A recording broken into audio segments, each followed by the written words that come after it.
Bonjour les enfants, bienvenue pour cette 5e et dernière vidéo de la semaine. Cette semaine, vous savez, c'était consacré à Pâques. Donc je vous ai préparé un petit livre qui s'appelle Les petits secrets de Pâques. C'est pour mieux comprendre pourquoi nous fêtons Pâques en France. D'accord? Et dans le monde entier d'ailleurs. Donc, on va commencer. Alors, pourquoi on fête Pâques? Jésus est mort sur la croix il y a près de 2000 ans. D'accord?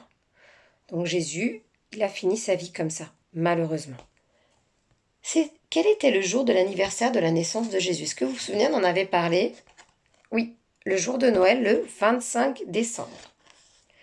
Qui est Jésus de Nazareth? Pour les chrétiens, Jésus de Nazareth, c'est le Fils de Dieu. Dieu a envoyé son Fils sur terre pour les hommes. Dans quelle ville Jésus a-t-il été crucifié? Il a été crucifié, donc mis sur la croix à Jérusalem.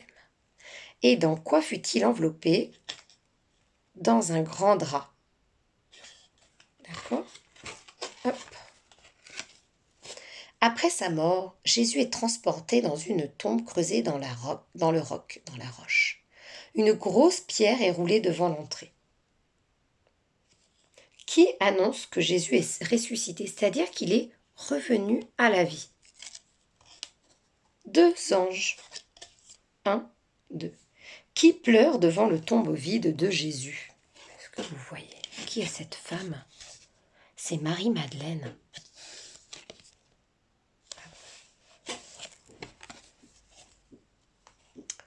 Jésus apparaît à ses fidèles amis. Qui sont-ils? Les apôtres, c'est ceux qui suivaient Jésus. Ses compagnons. Qui refusait de croire sans avoir vu ou touché Jésus? C'est saint Thomas. Il avait besoin de voir Jésus pour être sûr qu'il était bien revenu. Alors, tous les ans, les chrétiens fêtent à Pâques la résurrection de Jésus, quand Jésus est revenu à la vie. Il était mort sur la croix 3 jours avant, le vendredi saint. De quelle ville reviennent les cloches de Pâques? De Rome. Alors, certains pensent que c'est des cloches qui apportent les œufs, d'autres un lapin. Moi, je vous avoue que je sais pas, je les ai jamais vus. Donc, mystère sur cette histoire de chocolat, de cloches et de lapin. Donc, si c'est les cloches, elles viendraient de Rome. Les cloches des églises et des cathédrales sont en bronze ou en or? En bronze. Les cloches passent-elles dans le monde entier? Oui. Et dernière petite vignette. Qu'annoncent les cloches en carillonnant à Pâques? La résurrection de Jésus. Le retour de Jésus.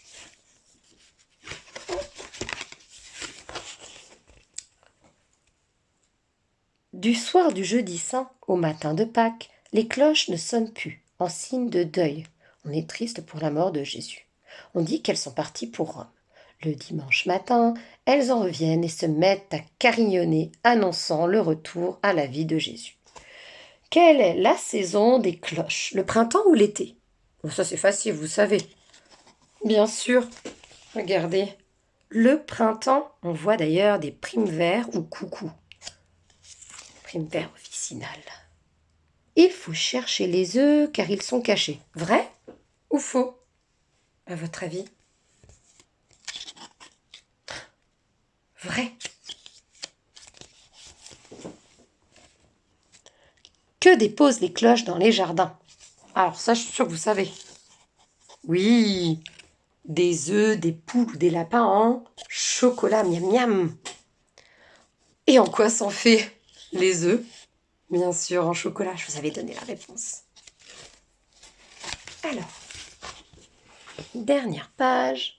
Les cloches survolent les jardins et y laissent tomber des œufs en sucre et parfois aussi des animaux en chocolat, des poules, des poussins, des lapins. Les enfants s'amusent beaucoup en les cherchant dans les buissons et les fleurs, derrière les arbres ou les rochers.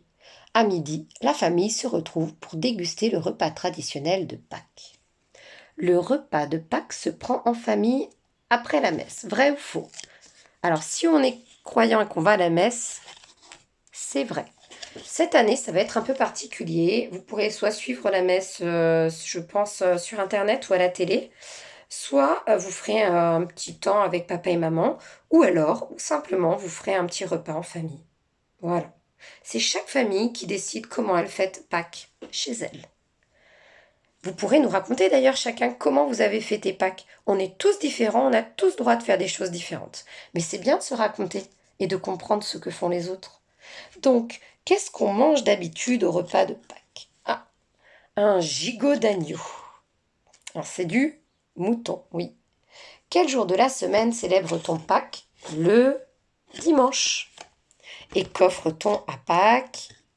Des œufs déguisés. Ouh, je sens qu'il y a des enfants qui vont aimer déguiser des petits œufs. Voilà. Donc ce petit livre, c'était pour vous expliquer pourquoi on fait Pâques. Voilà, tout simplement. Comme l'histoire était petite, on va avoir le temps de jouer avec nos jeux de cartes. Vous vous souvenez que la dernière fois, on avait l'histoire d'une dame qui rencontrait un monstre dans un château. Alors, aujourd'hui, quelle histoire vous allez me dessiner? Quelle histoire vous allez m'inventer? Je pioche la première carte. L'histoire d'une petite fille. Bon, après la reine et la femme, on a la fille. Bon, on aura tout eu. Qui rencontre un lutin. Qu'est-ce qu'elle va faire? Oh!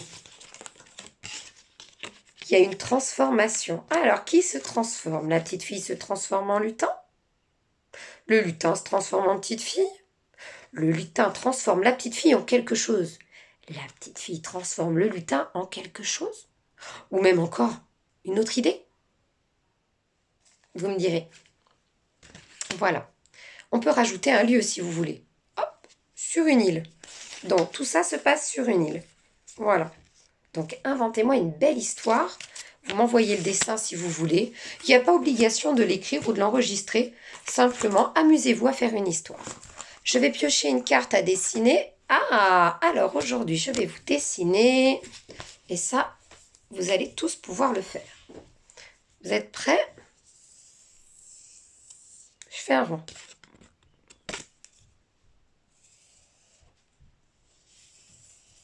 Est-ce que vous reconnaissez? Ah, ça pourrait être un œuf de Pâques. Mais ça peut être autre chose aussi. Ça roule. Un ballon. Ça peut être un ballon ou un œuf de Pâques. Alors là, il est un petit peu ovale, effectivement, mon ballon.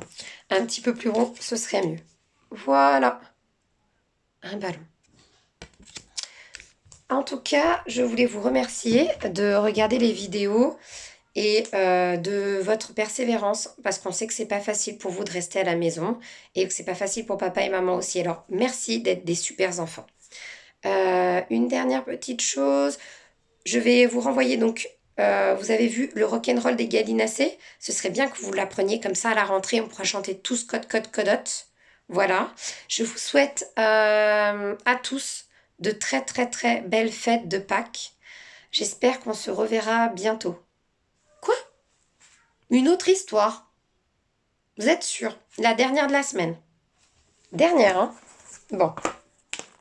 Alors, celle-là, c'est pour vous amuser, pour que vous puissiez, avec les petits frères et les petites sœurs, faire le cri des animaux.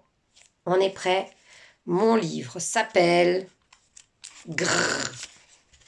C'est parti. Grrr de Jean Mobille. Donc le titre du livre, c'est Grrr. C'est original.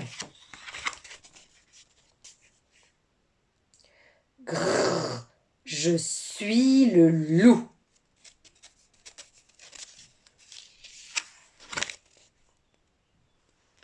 Grogne le petit cochon.